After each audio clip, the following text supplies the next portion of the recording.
5h10 sur Europe 1, Alexandre Lemaire. À la une du JD News, nouveau numéro aujourd'hui comme chaque mercredi. Bonjour Jules Torres. Bonjour Alexandre, bonjour Marion. À la une du JD News, cette semaine, le grand bazar. Instabilité politique, pays en crise, panique au sommet de l'État. La France est à bout, Jules.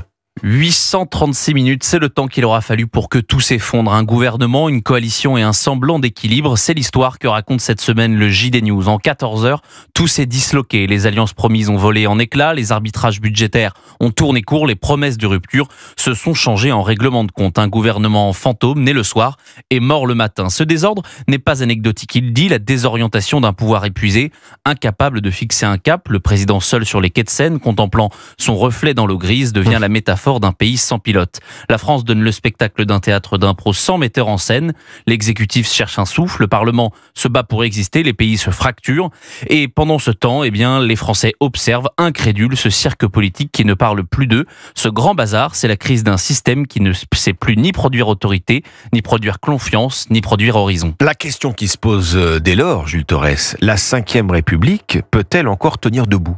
Ce n'est plus une crise politique, c'est une crise organique. La Ve République, née pour la stabilité, s'effondre sous son propre poids. Conçue pour un président fort et un parlement docile, elle fonctionne aujourd'hui à contresens, avec un chef de l'État isolé, sans majorité, face à une Assemblée nationale qui proteste, qui ne produit rien.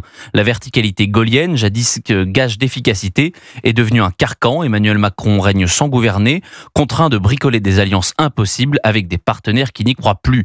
Depuis la dissolution ratée de 2024, le système s'enraye.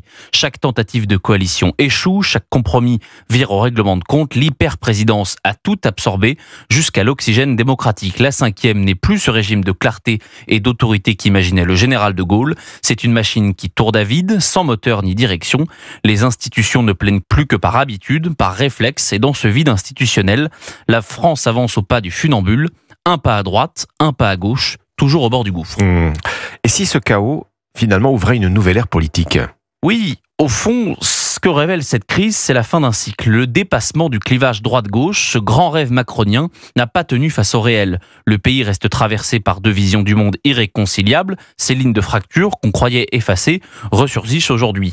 Quand Roger Karoutchi, figure modérée de la droite, en vient à plaider pour un front républicain incluant le RN contre les insoumis, le tabou se fissure dans un silence éloquent. Et lorsque Bruno Retailleau appelle hier matin chez Sonia Mabrouk à faire battre un candidat socialiste face au RN dans le Tarn, c'est tout le brouillage idéologique de ces dernières années qui s'effondre.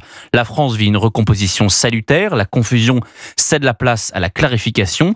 La chute du macronisme n'est pas seulement la fin d'un règne, c'est peut-être le début d'une renaissance. Dans le tumulte, chacun retrouve son camp, ses mots, sa cohérence. La Ve République chancelle, on frôle la crise de régime, mais la démocratie, elle, respire encore. Merci Jules Torres. Le grand bazar à la une donc du JD News cette semaine, le chaos politique et la France à bout. Et à suivre à 5